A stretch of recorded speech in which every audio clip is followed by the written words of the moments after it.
Hi guys, I'm Kevin Alega and I'm the writer of call center training tips. I'm trying to improve my video creation skills, so I'm making this video. I'm here at my new office, the common space.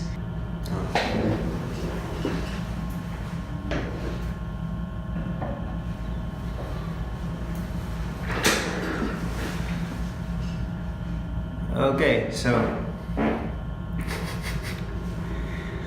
anyway, it's my first time making another video in a while, so please bear with me. I've been making some changes to the site. Call Center Training Tips has a lot of articles and a lot of them are kind of repetitive. But the reason why it's repetitive is because I'm trying to get you to remember the message. In a lot of cases, we only remember 20% of what we hear. So it's really important to remember what I'm trying to teach you. And that's the reason why I repeat it. One of the things I'm trying to do is I'm trying to put everything together in one go. I'm putting together the pages like call center basics. I'm trying to put together the English tips. I'm trying to put together tips related on sales. What I'm trying to do is to sort the site by topics. In this video, I'm focusing on call center basics. Call center training tips has everything you need to know, especially if you're a shy person to get hired in the call center. Most of the lessons I have on the blog are free. I'm also selling an online course. On the call center basics page, you'll get a link in the description. This will have everything that you need to know, like the basics about the call center.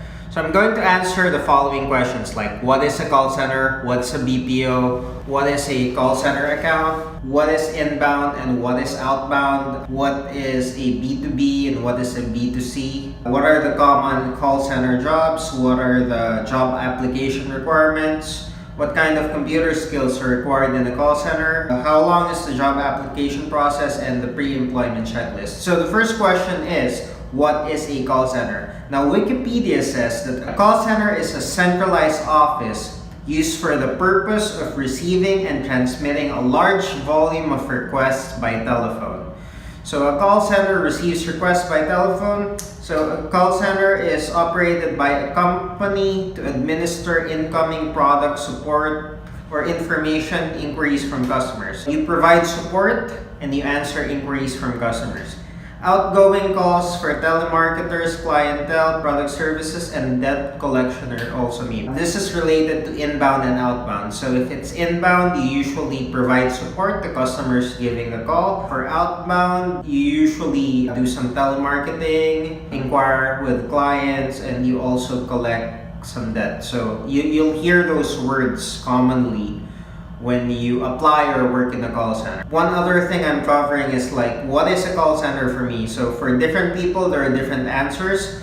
For business owners, a call center is a place to outsource business-related tasks that we'd rather not handle on our own. For some entrepreneurs, it's a business opportunity. I wrote this blog for people who want to work in a call center. So if you've just retired from work, whether it's voluntary or involuntary, and you're bored with staying at home or you're looking for a source of income, then maybe a call center is for you. Now, if you're a fresh graduate and you're looking to earn some money, maybe start a business later, maybe you feel it's a bad way to invest your time to take a job that pays minimum wage. So that was me. When I started, I don't want to work in a minimum wage job. That's why I wanted to work in a call center. Or you're a new graduate or you can't find a job in your field of study. Now, some people, they graduate from school but they can't find a job because either there's little demand for their job or the competition is really tough. You're a single mom, you're trying to make ends meet because it's really tough. I understand because I grew up in a single mom family as well. If you're just one person, you're raising a family and you don't have a partner, so automatically the expenses double because it's usually intended for two people and it's just one person paying the bills, so it's tough. So I understand. You can take a low-paying job, a call center job can help pay for the bills. Another kind of person who wants to work in a call center, you want to learn business practices on how some foreign companies operate, that works. So the call center is in no way a perfect solution. I myself am not currently employed in one. I have worked in a call center for a long time. The pay is pretty okay and the shifts vary, and you may like it or not depending on your lifestyle. I personally believe that a call center is the perfect stepping stone for other opportunities that you want. Like if you've never finished college and you'd like to go back to school, the call center money can help pay for your tuition fee. If you want to start your own business and your family doesn't have money, or you don't have like a source of funds, you can use that to save money and maybe eventually get a loan as well and start funding your own business. Or if you plan to go abroad and you need money as well. You need money for a lot of things. So there's that. And maybe if you just want to pay for expenses while you figure things out. Well, whatever it is, you can just use your imagination. And one thing I'd like you to think about is, what is a call center for you? What kind of opportunities do you see? I'll leave it at that. Let's go to the next part.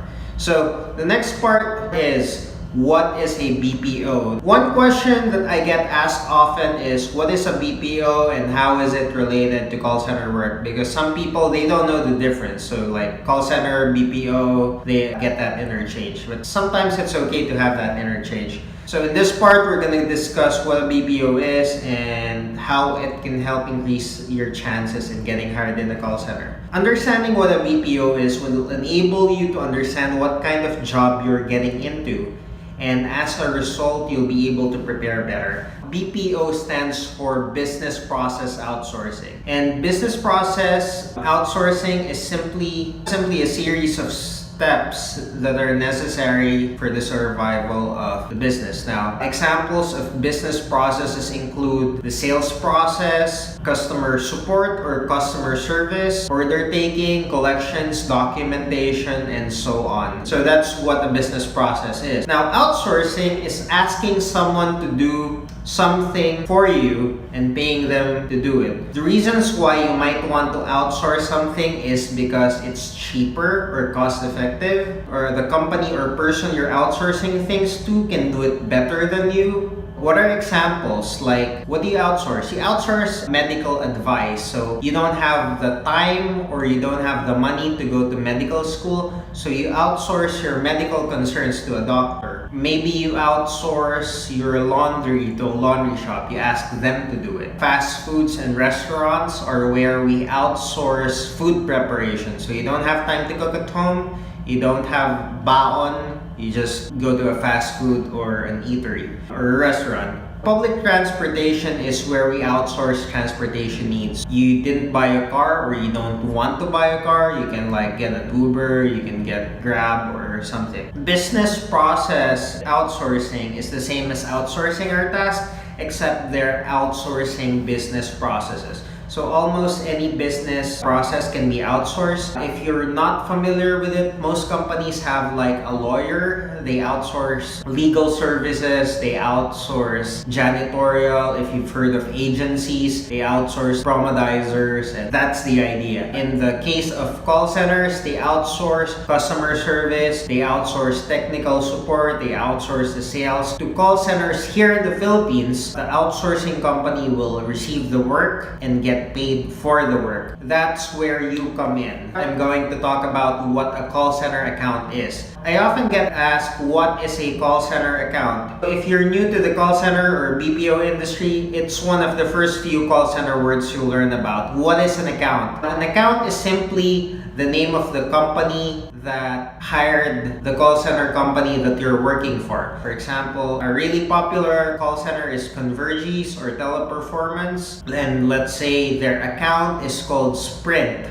Now, Sprint is a company a lot like Globe or Smart in the Philippines. Like, they're a cell phone provider. So they, like Globe or Smart, so they provide cell phone service. They outsource the work here to the Philippines. So customer service, tech support, and maybe some sales.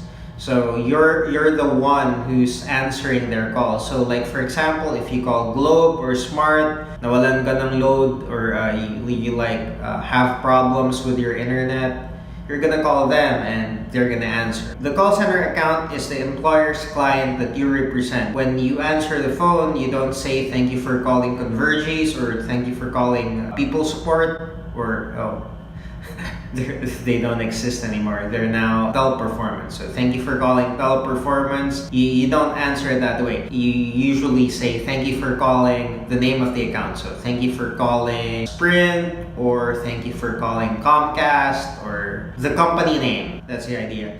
In this part, we're going to talk about what's inbound and what's outbound. Call center makes and takes calls. So inbound and outbound refers to the direction of the calls. Inbound means that you are receiving the calls. That means they're calling you. Outbound means that you're calling them. You're the one giving the call. There are both inbound and outbound calls to different business processes. So here are some examples. Inbound customer service is when a customer calls to make inquiries and follow up on requests or get an issue resolved. An example would be you call Globe, you have a problem with your internet, or you call Jollibee, you're going to make an order. Outbound customer service is if you're calling a customer to make a follow-up about their account. So if the customer service rep calls you back after you've reported a problem, or a customer service representative calls you to get your feedback. There's not a lot of outbound customer service, but there are a few. There's also inbound sales and outbound sales. So inbound sales involves a sales agent answering sales inquiries, processing orders, and offering promotional packages, also called upselling. The best example of that is if you call Jollibee or Pizza Hut and you call for delivery, or you call in to order something. That's inbound sales. Outbound sales is when the agent reaches out to leads or prospects to offer products or services. This is also called telemarketing. Will you get assigned to an inbound or an outbound account when you apply in a call center? I don't know. So it depends on what account is urgent, which account is available, and which account matches your profile. So it also varies from company to company. Do you want an inbound based call center job or an outbound call center job? Which one's easier? It depends. If it's your first time to apply in a call center, if it's your first time to get hired in a call center, that is the wrong question to ask, because the question you should be asking is how do you succeed, whether it's inbound or it's outbound. Because one problem is a lot of people medyo mapili. Pag mapili ka, mahirap kumuha ng trabaho. A lot of people, this is the funny thing about Filipinos. You ask them, what kind of work do you want? And they answer, kahit ano. And then, when you found out na, ay, outbound sales, mahirap yan. So, back out na. That's a problem. Like, personal experience, I've tried both inbound and outbound. Outbound is somehow difficult for me, but I was able to do the job. That's the thing. Like, if you get hired to do a job, you should be able to do the job, okay? Now, B2B means business to business, and B2C means business to customer. Business to business, it means that your company is dealing with other businesses. Business to customer is your company is just dealing with the customer. So I'll give you an example. In some cases of business to business, you might call a company and ask for the name and email address of the business owner, or you're gonna try and set an appointment with the business owner, and so on. One advantage of business to business is that in a lot of cases, you're talking to professionals, so the people that you're going to get to talk to will be polite. And also, in a lot of business to business cases that I've encountered, people are really professional, and business to business accounts that I've encountered, this is usually outbound sales. So your business is trying to sell to other businesses your products and services. Now, business to customer means your work involves offering or servicing customers of your company. Like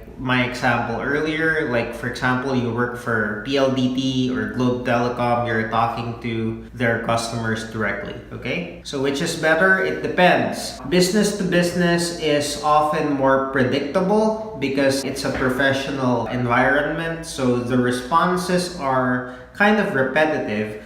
However, if you're going to be in an account that's business to business, it will require a higher skill level for your English as far as communication skills and professionalism goes. So the next part is common call center jobs.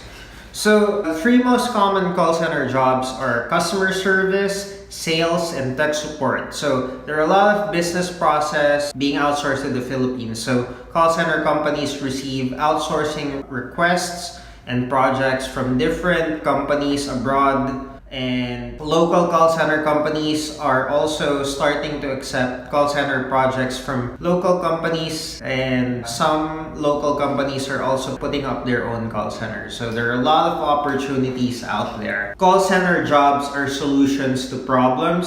So if you would accept a call center job, you will be providing solutions to a problem that the company has. So at times, this will be uncomfortable at first, but the reason why you're getting paid is so you can solve problems, and problems are often uncomfortable. So as professionals, you're paid to solve problems. Just keep that in mind, because I'm gonna say that a lot. What can we do to improve the situation is to try to improve things bit by bit. The three most common call center jobs in the Philippines are customer service. Customer service agents are agents who often handle service requests, inquiries, follow-ups, complaints, etc. So what kind of job is a customer service job? A customer service job is where you deal with customers, and customers come with you for problems, for questions, for concerns,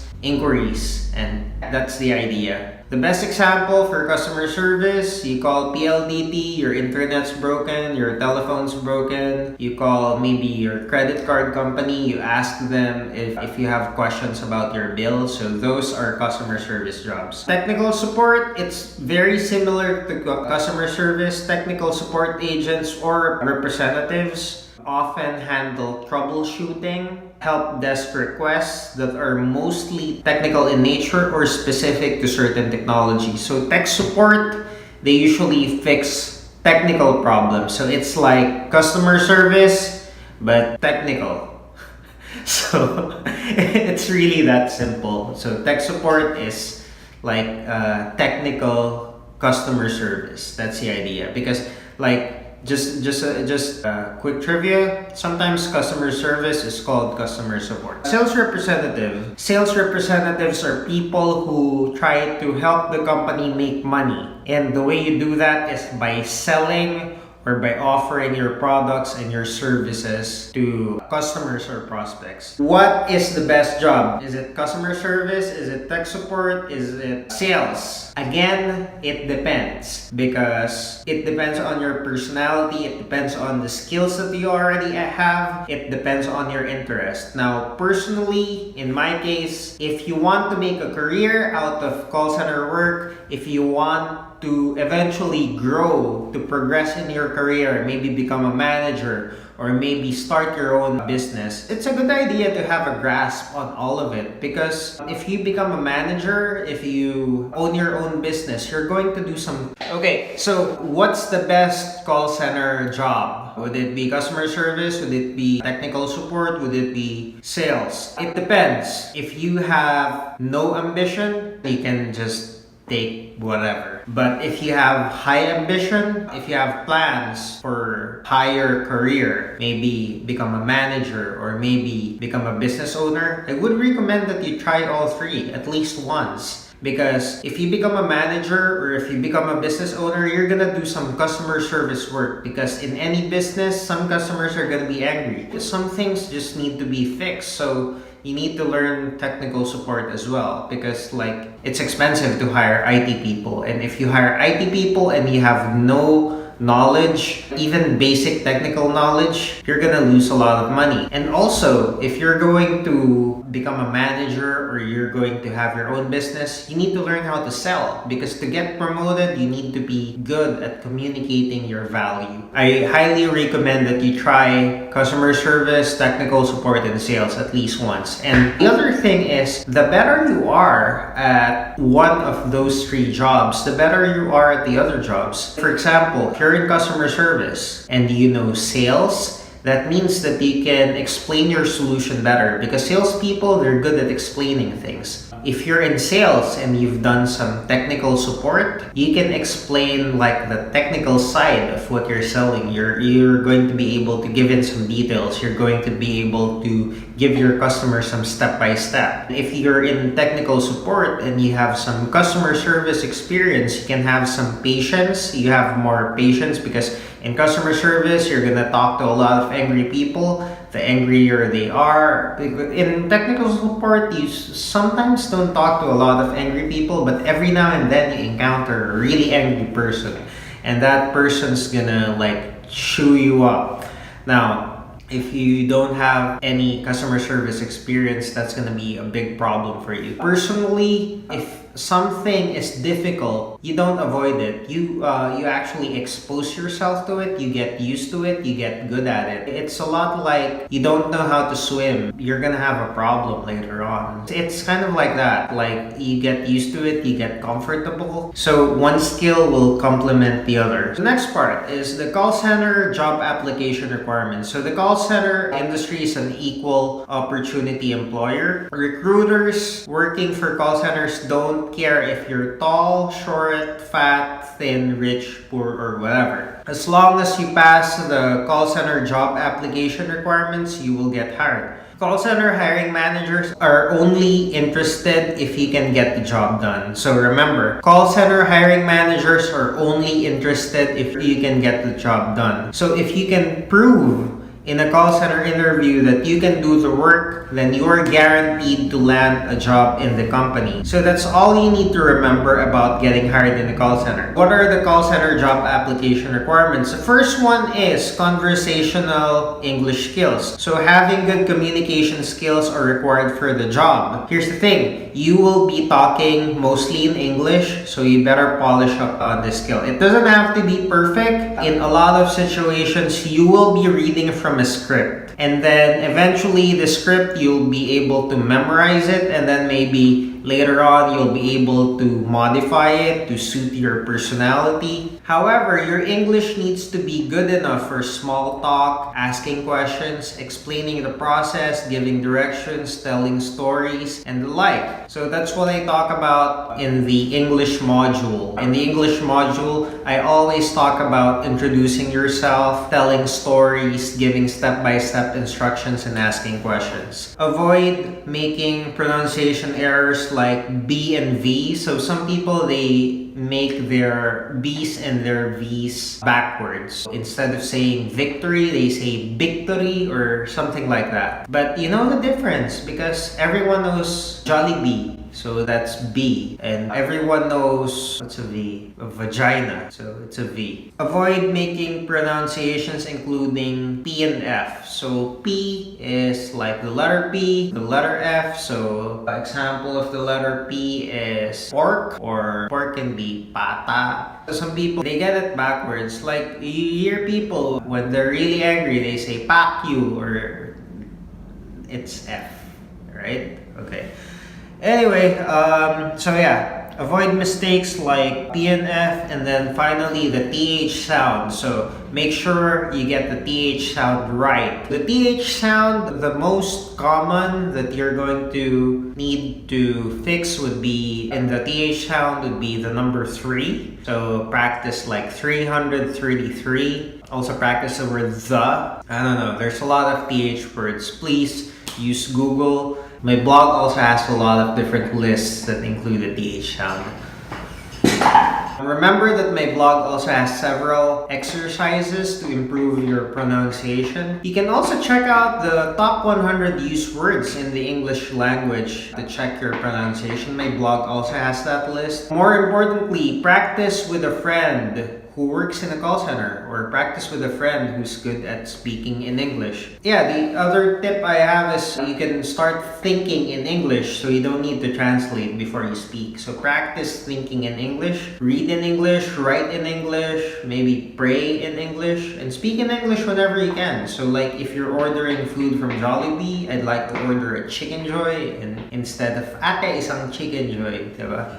Speaking in English is like growing a muscle. So the more exercise, the more growth. So, what's the next requirement? Willing to work night shifts and graveyard shift. So, you have to be willing to work on night shift and graveyard shift because many call center companies serve clients in the United States. The usual work schedule is the opposite of Philippine time. So, if you're dealing with Eastern Standard Time, if it's like 8 a.m. here, it's 8 p.m. there. So, if it's 8 p.m. here, it's 8 a.m. there. So you usually start at their office hours. When I work in a call center, we followed Eastern Standard Time. Some of the shifts I've taken starts at 8 p.m., 1 a.m., 2 a.m., and 4 a.m. in Manila. It's a little difficult to adjust to. So as long as you have the discipline and you can say no to distractions and invitations, this shouldn't be a problem. I would recommend that you leave your house early and arrive at your workplace an hour earlier so you can get used to arriving on time. Because one important thing that you need to know about call centers is they're very strict with attendance. So if you're late or you're absent, that can get you fired. Just so you know, if you're late or you're absent, that can get you fired. You're gonna hear that a lot from me. The other thing is you should be able to start immediately because a lot of call centers, they're always looking to hire people who can start immediately. Despite all the advantages, a lot of people, they quit call center work. So some for personal reasons and some for better job offers. Because of that, reputable call center companies are always hiring and they need to hire people immediately. You get the idea. So they want call center agents who can start as soon as they can because call center recruiters have deadlines to fill with their accounts. They're targeting like a specific number of agents so they can start training, and an unfilled position is bad for their business. So that's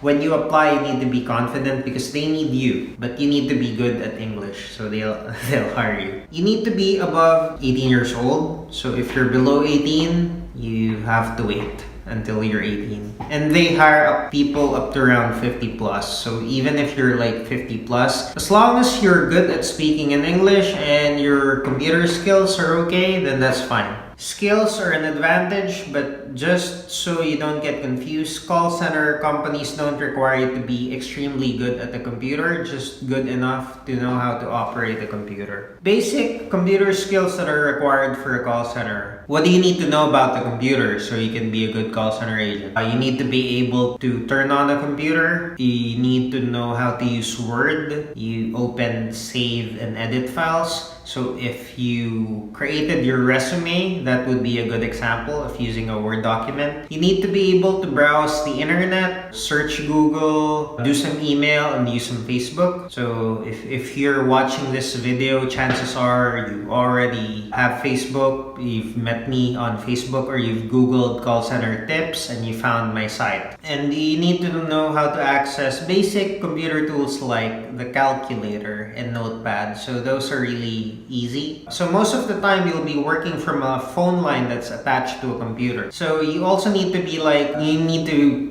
like a high school graduate and up. Several reputable call center companies that I know are hiring high school graduates and people who didn't finish college. There are some call center companies that require 2 years of college or a degree because a client requirement, but there aren't a lot of them. So like sometimes it's a requirement, but that's fine because there are a lot of companies where it doesn't matter, okay? So college education isn't a big deal today than it did in the past, so it shouldn't be an obstacle to you getting hired in a call center. Many of my friends use call center companies as an income source to pay for college, so that option is available for you. So if you didn't finish college, that's not an excuse for you that you don't have a job, okay? Now, if you didn't finish college and your English is bad, the good news is you can self-study. You can practice from my blog. You can search YouTube videos. Yeah, you can do your own research, okay? You can self-educate. The other thing is if you haven't finished college and you plan to work in a call center, don't tell them that you plan to work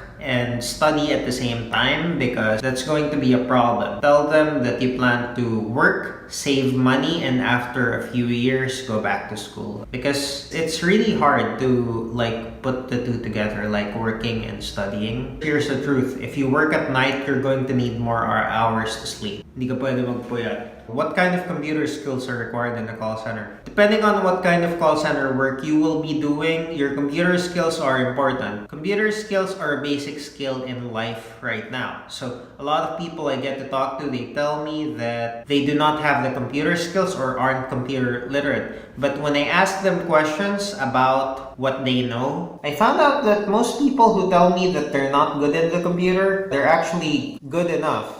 If you have like a Facebook account, a Twitter, a blog, or something like that, that's good enough. If you type your resume on the computer, that's good enough. If you have an email account, if you've checked Facebook, that's fine. You know how to shut down the computer, that's fine. So that means you're computer literate. If you know how to search for things in Google, that's perfect. You know how to use the internet. If you've ever saved files on a USB flash drive, you're good enough. And I'm not playing with you, so that's all you need to know about computers. So some companies will require you to type around 20 to 30 words per minute, sometimes more, but that can be learned. There are a lot of free typing games on the internet. Just go on Google and search for free online typing games or typing tests. Personally, I prefer typing games over the serious typing tests because typing tests are usually boring. So some people are still afraid, but if you're going to make an excuse that you're afraid, it just means that you're lazy and you're just making an excuse. Call center companies require that people just talk to their customers on the phone and type in some information on the computer. So